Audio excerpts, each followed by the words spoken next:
Shall I just begin? Go ahead, Trent. All right, go ahead. Yeah, let's pick up where we left off. September 1952. Right. Came to New York with these actors. They put me in a hotel on Lexington Avenue for $5 a night. A nice hotel. And I started the next day using introductions they'd given me to go around to producers' offices who were casting plays. And I'd spent a summer in stock with all my own clothes covered with grease paint, needing a haircut. And in those days, actors on Broadway all looked as natty as Fred Astaire. You know, it's not like actors in sweatshirts and blue jeans today. They really. So I felt out of place immediately. And after about 8 days of living on grapes, bumming from a girlfriend, but also living on grapes, and going to Raleigh, I felt I was in the middle of a kind of unseemly meat market. And it wasn't getting me anywhere. And I was crossing Times Square on one particularly hot day in September. And I was one of the islands, sort of under the Camel cigarette sign, but one of the islands, the traffic rushing by. And a voice spoke to me, like the voice of God. Only I didn't believe in God. It was a voice. And it said, "You'd make a terrible actor. You're far too stiff and controlled.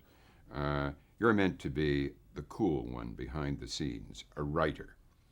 And if you're going to be a writer, you better go back and get some more education." And I did. It was nothing has ever come to me with more clarity than that, and it was fortuitous, because I said, "God, yeah, that's right."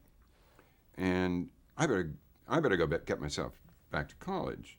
So I borrowed the money from the girlfriend for the bus, and I went this time to Ottawa, where my parents lived, and I bunked in them for a week. And I went out the first day and went to 2 radio stations in Ottawa, and the second one gave me a job. I was doing a little bit of operating console, a little bit of announcing a classical musical program on the weekends, and putting it together. And then I went to the university there, Carleton, and registered. I went back home that evening, had supper with my parents, and I told my father that I'd got a job. And he broke down and cried. And he said, "All those years during the Depression, when I walked the streets looking for anything, and you go out, and the first place you go," I said, "The second." He said, "The first, never mind. First place you go, they give you a job." And I said, "Yeah, it's not much of a job." He said, "It's a job." And he began to cry. And he was a tough man. Incidentally, steeped in Hemingway, and already having had a heart attack. And very much like the character in The Snows of Kilimanjaro. Very much part of that kind of stoic, it's coming and I can't do anything about it. Very widely read man, although he didn't go to university. He'd educated himself. I have a lot of his books. And anyway, it was a very moving moment to me, and an insight into the Depression mentality. And in his case, the lack of a qualifying college education, and the kind of education he and my mother, with help from grandparents, had sweated to give me. It was a very touching and raw moment. Anyway, so patching it together, I was able to get my own room away from them. You don't want to live with your parents after you've been away from them. And I started going to college part-time. After the first year, I got a couple of A's on the 2 courses I took at night, and they gave me bursaries to go full-time. But I carried on with the radio station, and then the CBC asked me to join them, the Canadian Broadcasting Corporation, so I became a national announcer for the CBC. Let me stop you right there and ask you something that we ask all of our the people that we interview, and that is, when was the first? Do you remember the first time you ever saw television? Yeah, it was when I was on it. Really? Elaborate. That was the first time you ever saw television? Well, we didn't have a television. My parents didn't have a television at home. And the television station in Ottawa, operated by the CBC, this is Canada's capital, opened while I was an announcer, national announcer for the radio. And they needed an announcer for the television station. And they chose me from the staff announcers, and I went out to this little place outside town where there was a booth, and we did the continuity announcing. And we did it in French and English because Ottawa being a bilingual city. And so I did funny things like, Et maintenant, avec l'audition de God Save the Queen, nous vous disons bonsoir at the end of the day. Anyway, we imported a lot of American programs. We announced those in French and English as a continuity announcer. And then they started doing outside broadcasts or remotes. They got an OB unit or a remote truck. And I was the announcer they used for the first live outside broadcasts. And the very first one, there's a thing like a state fair in most Canadian centers called an exhibition. This one was called the Ottawa Valley Exhibition. And it was big agricultural and fair. It had gone on for 100 years or so. And so for the first remote broadcast, they took the mobile truck there. And I opened the broadcast with a lollipop mic saying, "Good evening. This is the first outside broadcast, as we called it, from the CBC station in the nation's capital. And I'm Robert MacNeil. And before we see the delights of this year's X, we're privileged to be able to talk to the man who for the last 17 years has made this cultural event possible, Mr. I'm terribly sorry, I've forgotten your name." He told me his name. I started interviewing him, then remembered that I had to turn and introduce his assistant on my left, and I couldn't remember his name. So I kept stretching out the first interview, trying desperately to remember the other guy's name, till finally the floor manager waved me over to the other one. I thanked this man and said, "We're also lucky to have the number 2 man. You're not going to believe this, sir, but I've forgotten your name too." He believed me, and he told me his name. Anyway, they didn't fire me, and then I got to do, to show you the kind of penny ante stuff we did, the Duke of Edinburgh, the Queen's husband, Prince Philip, arrived at Ottawa Airport, and it was a big deal. And they rolled out the red carpet, and the entire Canadian cabinet went out to meet him. They lined up on the red carpet. The Prime Minister then was Louis Saint Laurent. I paid no attention to politics. Canadian politics were exceedingly dull in those days, and I didn't know who the cabinet members were. And I was in the mobile truck, and we arranged that the producer would up out of the top of the mobile truck like a tank commander, would recognize the cabinet minister and hand me a file card, and I would read the name of the man being introduced. But from the time it took for him to recognize it, hand me the file card, me to take it and read it and look at the monitor, it went one wrong, so we misidentified everybody. So I had a few adventures like that.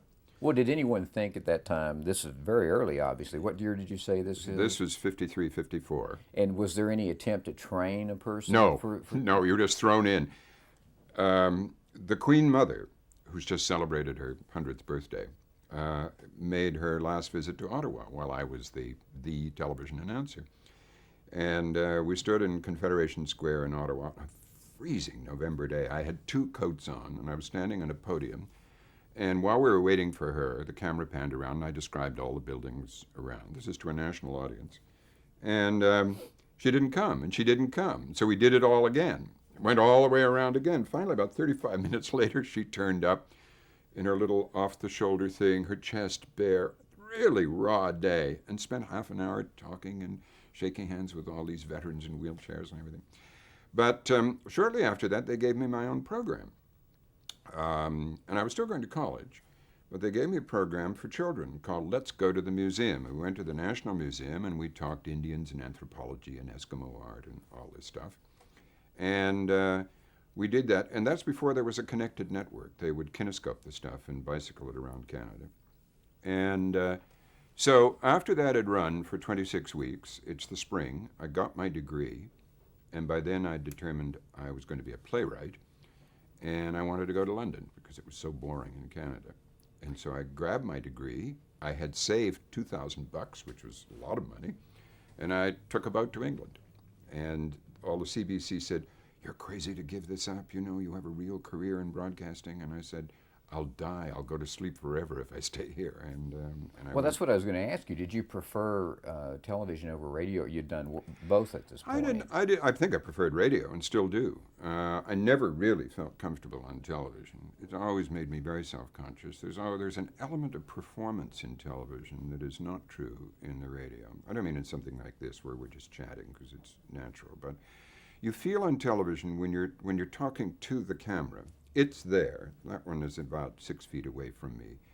You feel that you have to project to it, and not just project your voice as an actor does, but you have to kind of project personality to it. You have to squeeze something a little larger out of yourself in order to be full of energy and vivacity and some commodity that doesn't come naturally out of me in terms of transmittable personality.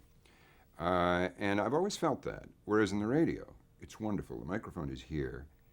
You're in a place where nobody's seeing you. You can wear whatever you like. You don't have to worry whether you're shaved, your hair's done, or anything else. No makeup.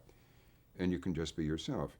But Canada takes radio a lot more seriously than well, there's lots of brash commercial radio in Canada. There still is a national broadcasting system, the CBC, and the radio is full of wonderful content to this day.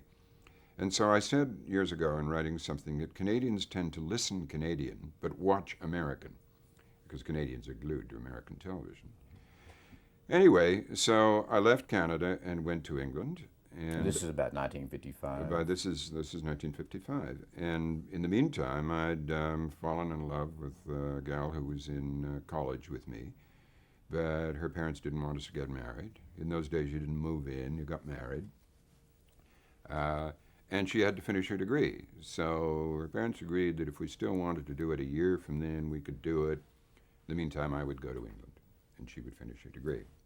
So I went to England. And I wrote plays. I had the money to live on. But, and I got some encouragement with my plays. Agents sent them around, and people encouraged me, and so on. But there was the pressure from her family that I had to have. Her father had the rather unreasonable idea that a future son-in-law had to have gainful employment. So, anyway.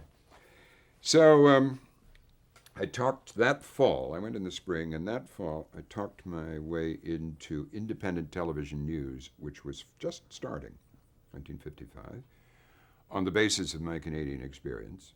And they took me on temporarily for 3 months, and then decided they didn't need me at the end of the 3 months. Wisely, I think. What kind of things did you do? I was a reporter. But I wasn't really trained as a reporter. I'd only been an announcer. And I figured I really needed some training, and I was introduced to Reuters News Agency by one of the old guys on the desk. And Reuters took me on as a trainee in their main office on Fleet Street. And after 6 weeks as a trainee, I was accepted there as as a sub-editor. And I stayed there 5 years. And I rose from sub-editor to lead sub-editor and copy taster, as they call it, like a filing editor, and then temporary editor in charge of the central desk, which they now call the world desk, where everything comes in and you decide what priority to give it and rewrite the lead and all this stuff. I got quite good at that. What was the difference between television in England at this time and television in Canada? Was there much of a transition? Not a lot, except England was a hell of a lot more sophisticated. You know, I mean, London is world capital, and the thing that television in Britain has always benefited from is that there was never any isolation of television from the other art forms, and talent would move. Writing talent and acting and producing and directing talent would move among movies or novels or plays or the theater promiscuously, easily. There was no airlock between them, as there always has been in this, well, as there didn't used to be in this country. I mean, you go back to the earliest days of network television in this country, people like Patty Chayefsky could find a real outlet on television. But that quickly disappeared in American television, but it always has informed British television. And the best talents, I mean, why does Judi Dench act on, great series, people like that? That happens a little bit here, but but it was very true. And, and the television news was where Britain, in one sense, lagged behind the United States, because most of the running in creating what we now know as the models of television news was made in New York. And the British gradually absorbed it, because the earliest television news was a very constipated affair with a BBC announcer really carrying on the traditions of the radio with exuding almost no personality, an extremely colorless and neutral, very trustworthy approach, but also very cautious approach. I mean, one of the best examples was, this goes back to the days of radio, that when Anthony Eden resigned from Neville Chamberlain's cabinet as the foreign secretary from Prime Minister Neville Chamberlain's cabinet in protest against the settlement that Chamberlain had made with Hitler at Munich, that was covered only by CBS. Edward R. Murrow, then a talks producer for CBS in London, heard that Eden was going to make this important speech. He'd cultivated these people, and he knew he was going to make this speech in his constituency in Oxford, and he went down there with microphones and things and hooked it up. And American listeners heard Eden resign, but British listeners didn't, because political news was a little touchy. Anyway, into that, in 1955, burst commercial television, which quickly adopted something like a British version of the American news. Had much more blood and color, and I don't mean blood on the ground, I just mean it was full of hot blood pulsing in its veins, and it was a lot livelier and very competitive, and it instantly improved the BBC product and gave it a lot more vigor too. So there's been a real vigorous and creative competition between them ever since, as there has been in entertainment programming, because the British Licensing Authority, which granted franchises to various British companies to program commercially at different times, made them promise to do certain things. And after 7 years, when their franchises expired, they held them to what they'd promised, and they took franchises away. Something has never happened in this country. They actually took all these things that people had invested millions of pounds in, they took them away and gave them to other people who promised to do different things. And that threat of a real sanction for not doing what you promised to do, broadcasting in the public interest, which is the great joke of American broadcasting regulation, they took them away. And so that's why a lot of people in America think that programs like Upstairs, Downstairs, and The Jewel and the Crown, series like that, must have come from the BBC. They didn't. They were commercial television in Britain living up to its promises to broadcast some quality stuff, as well as make millions and millions of pounds doing popular stuff. It's very interesting. And that tension, that creative tension, continues to exist in Britain, somewhat eroded, but it certainly was very productive in the news business. Well, let me ask you, during this period of time when you're working in London and really in Canada, say the mid-50s, early 50s, of course, American entertainment industry was undergoing the McCarthy period and what we now know as the blacklist during the Red Scare. Was there much perception of that? Oh, yeah, in Canada there was. From Canada and from London even? It's ridiculous now, but in my time in that commercial radio station, this is now 1953, among my other duties, I was allowed to do a weekly news commentary.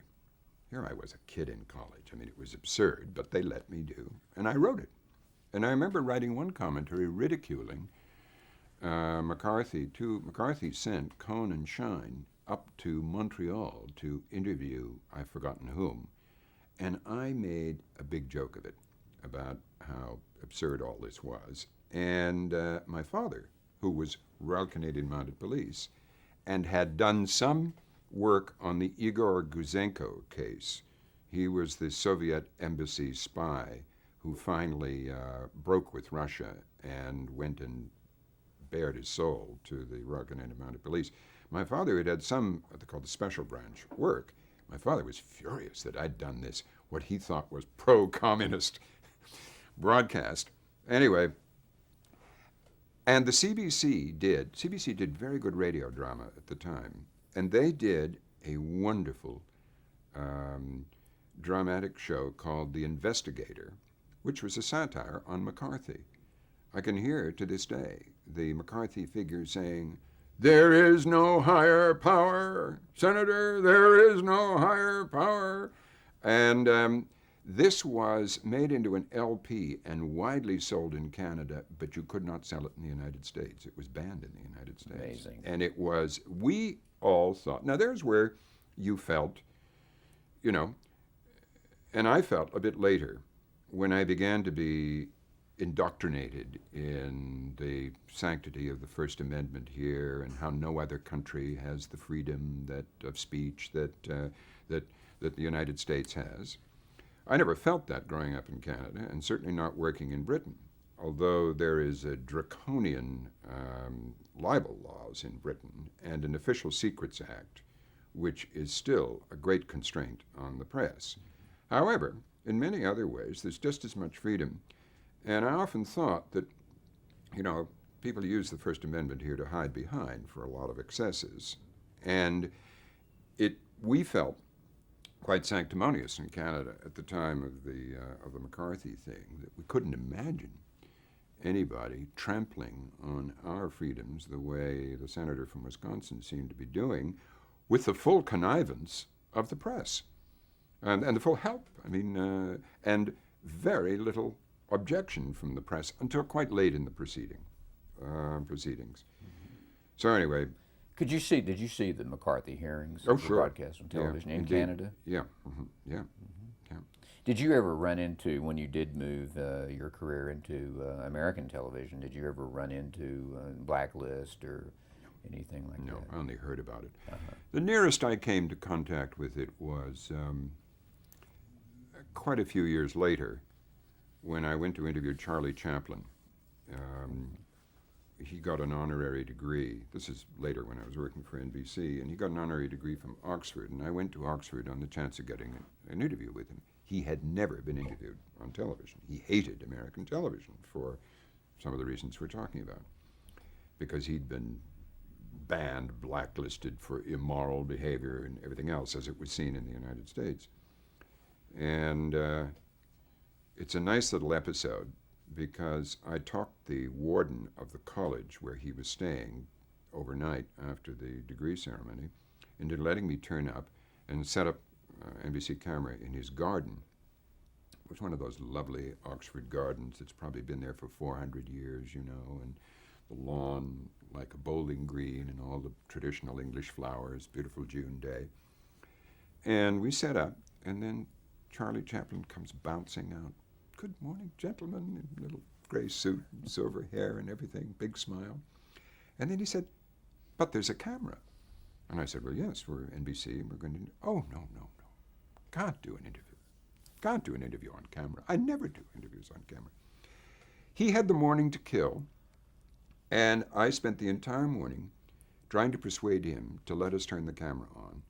And he kept saying no, as he went through and acted all the parts, a history of his relationship with Hollywood and with American television, and how cruel television was, and all the people who had done him wrong in Hollywood. And it was a fantastic performance, as you can imagine, because he acted all the parts, and he danced little dances and sang little songs and everything. I kept saying, "Oh my God, let me turn the camera on." And the cameraman kept saying, "I'll turn it on anyway." And I said, no, let's not fool him, because... And finally, he said, Charlie, after about 3 hours of this, he said, "Well, I'll tell you what. My memoirs are going to be coming out next year, and you can come to Switzerland to Co. and interview me. And here's the name of my private secretary, and ring him up." So I thought that was great. And I raced back to London and called up NBC and said, "Charlie Chaplin's agreed to an interview, and as soon as his book comes out." And I immediately cabled the private secretary in Co. Switzerland, and I never heard anything. And I cabled and never heard anything. But anyway, it was... This interview with Chaplin was when you were working for NBC yeah, in right. London, or the interview that didn't happen, I Yeah, should say. but I've got ahead of myself a little bit there. I was working at Reuters Right. as a rewrite man, where I learned the business, and then, but all during that time, I wasn't making enough money because I'd been married and a couple of children, and it paid very little. So I was freelancing or moonlighting all the time for the CBC News, and I'd do several days a week. I'd get up very early in the morning, and you could do with the time difference, and go down to CBC and record some pieces, and then go to work at Reuters, depending on my shift. And I reached the end of 5 years. Reuters sent me once abroad as a correspondent, and then I got hired by the London Financial Times, and they were going to pay me, I think, £5 a week more, and it seemed like riches. But I was just about to go to work for the Financial Times when NBC called up and said, "We have a man called John Chancellor here, and he's going to take a weekend off, and we hear that you do radio for the CBC. Could you cover the radio circuit for the weekend?" And I did a few stories for them. And they hired me. And Joseph C. Harsh, who was the Christian Science Monitor columnist and then the NBC bureau chief in London, Chancellor was the number 2, Harsh hired me as his editorial assistant. Twice what I was getting paid at Reuters, with a nice quiet office and nice surroundings.